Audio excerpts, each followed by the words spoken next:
Hello, I'm Roger Bohmrich. Welcome to this video version of my fine wine essay for Wineauctionprices.com. This episode is entitled Transformative Innovations of Winemaking, from Pottery to Synthetic Biology.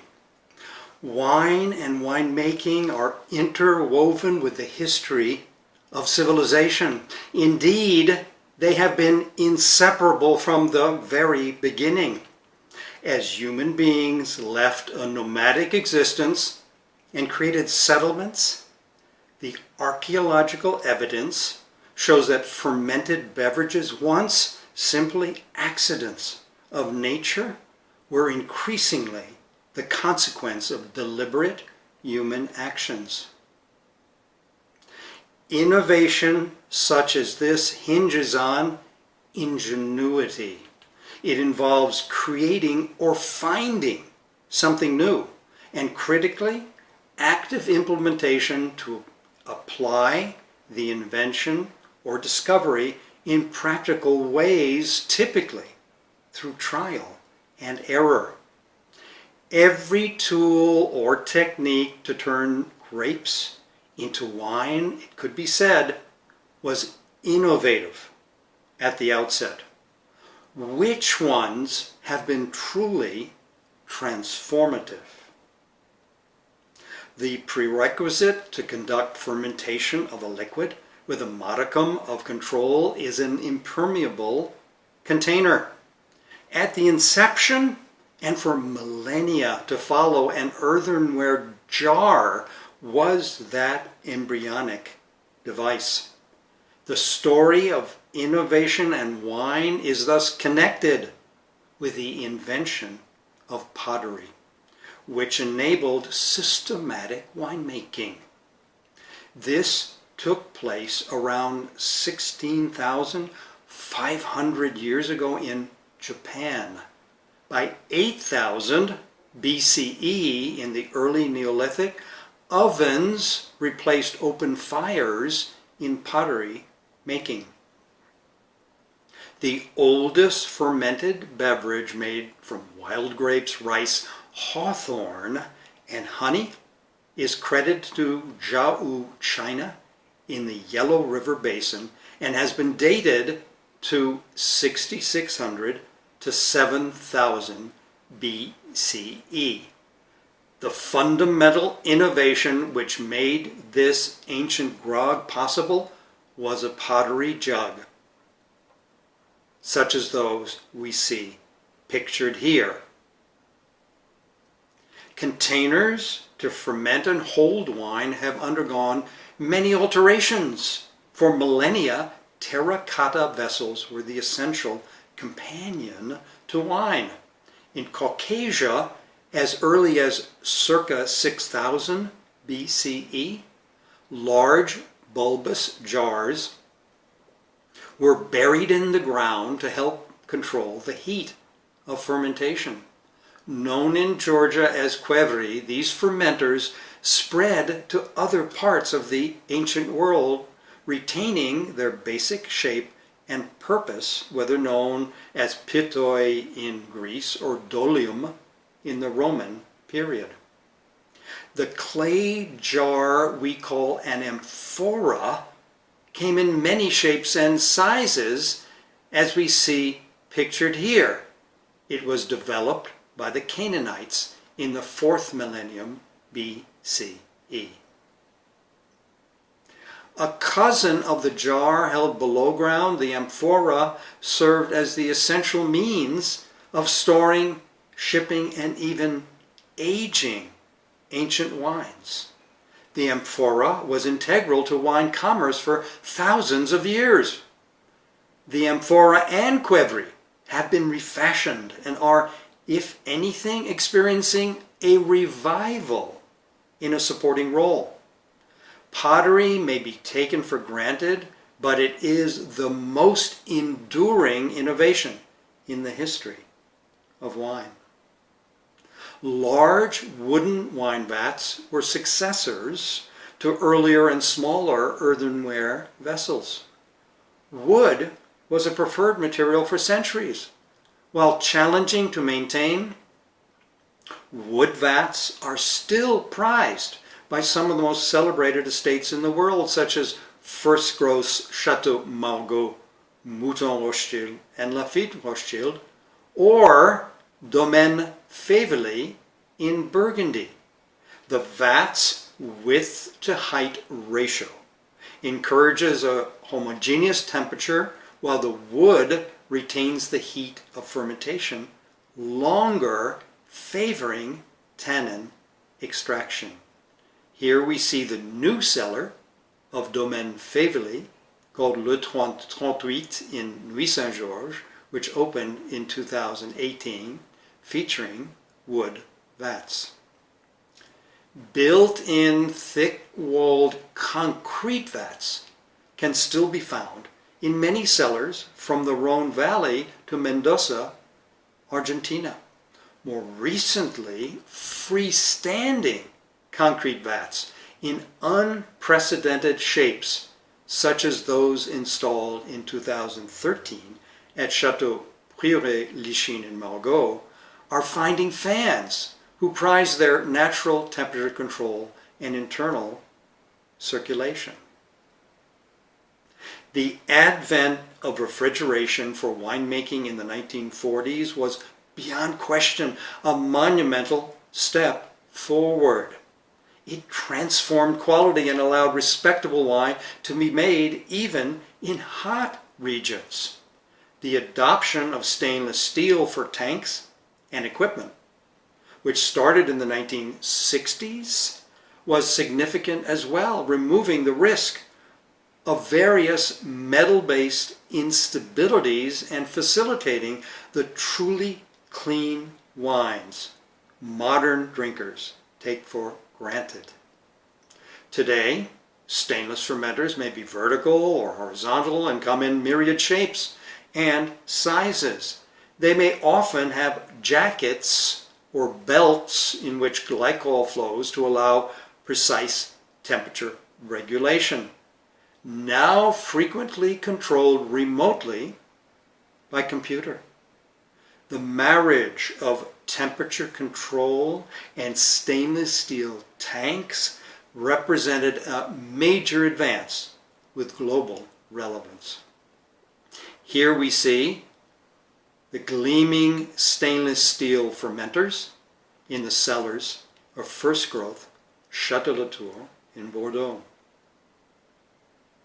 In our times, before the fruit reaches a destemmer, press, or tank, it is sorted to remove rotten grapes, leaves, or insects. Hand sorting is a relatively new practice at many quality-minded wineries. Some may also have optical sorters.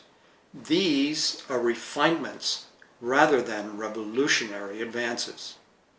Here on the left, we see at Chateau Palmer in Margaux a vibrating table combined with hand sorting to remove leaves and imperfect berries. And on the right, an optical sorter which uses a camera to screen individual berries and reject insects or any other undesirable fragments. Devices to press the fruit have been integral to the process since very early days. Ancient Egyptians filled muslin cloth with grapes, twisting and squeezing to obtain all the precious liquid. It seems primitive, yet it was clever and innovative in its day. In the Levant, contemporaneously, foot treading was the common means of crushing and extracting. It survives in a few locales, mostly on the Iberian Peninsula. In time, mechanical devices were developed for pressing, at first using the most commonly available and suitably sturdy material, which could be cut and fashioned: wood. The beam press was likely invented by the 3rd century BCE, while more efficient lever and screw presses came into use in the 1st century of our era. Relics of massive medieval presses from the days of monastic orders, such as the Cistercians at Clos-Vougeot in Burgundy, can still be seen. Basket presses in a vertical format were a derivative, initially constructed from wood slats. A horizontal rotating version was created in France by Joseph Vaslin in 1925. His name is still associated with contemporary presses under the Boucher-Vaslin brand. Basket presses with wood slats are still in use by, for example, D'Arenberg and Rockford in Australia. All stainless models are preferred by others. The Bladder Press, an inflatable air bag inside a horizontal tube, was first launched by Wilmes in Germany in 1951. It enabled faster pressing and better juice quality for white wines, another step forward. Here we see on the left the Boucher X Plus IT press, and on the right the Wilmes Merlin Plus press. The arrival of barrels brings us back to wood. The exact date a wood barrel came to be employed for wine is uncertain. An early depiction showing barrels on a skiff being pulled along a river in southern France is thought to be from the 1st century CE. Wood barrels and wine have been allies ever since. The coopering process has no doubt been improved over the centuries, but the essentials remain the same. The very nature of the barrel limits fabrication alternatives. Coopering continues to be largely dependent on human hands, with minimal assistance from machinery. Barrels tend to be fashioned in relatively few shapes and sizes. One of the rare innovations is a striking ovoid without hoops from Taranceau, an egg made of French oak. This remarkable 2,000-liter ovoid barrel was first developed in 2010. The egg shape is an example of the golden ratio and empowers natural convection. Modern cooperages offer a menu of a la carte flavor outcomes depending on how the wood is toasted.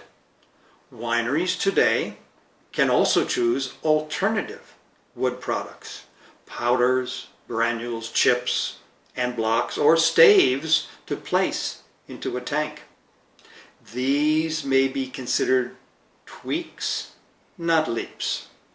There are also stainless steel barrels mimicking the shape of a conventional barrel, which can be placed alongside their wood counterparts, as we see here at Crescentum Winery in Oregon. Do scientific discoveries deserve to be considered innovative transformations? It could be argued that research into yeast and bacteria has yielded results as momentous as controlling temperature. In the words of a recent report, quote, "Early inventions and innovations in grape and wine production were based on little or no knowledge of the biology of grapevines or the microbes that drive fermentation," unquote. It was not until 1680 that Antony von Leeuwenhoek first observed yeast cells under a microscope. Nearly 2 centuries passed before Louis Pasteur in 1864 identified yeast as responsible for fermentation, a monumental benchmark.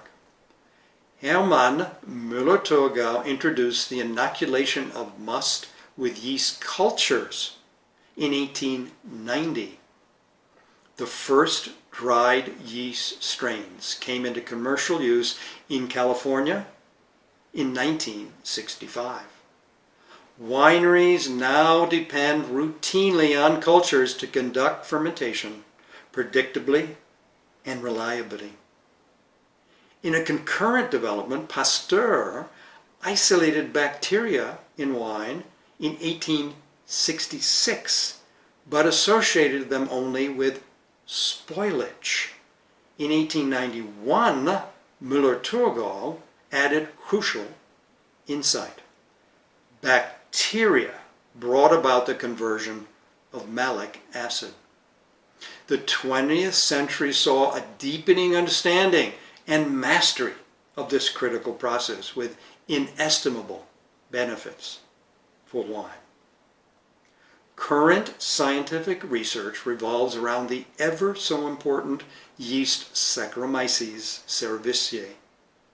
Using gene technology, yeasts have been modified to enhance volatile thiols or fruity esters. Another yeast, ML01, can complete both the alcoholic and malolactic fermentation without bacteria. The adoption of such GMO products is restricted not by their usefulness but by societal objections. Are these concerns justified by potential harm to human beings or the normal population of microbes? That question hangs over us today, and the verdict will influence the next chapter of winemaking history. The new frontier of synthetic biology offers the possibility of designing complete genomes involving bacteria, yeast, grape varieties, and rootstocks. Wine has come a long way from those early pottery jugs.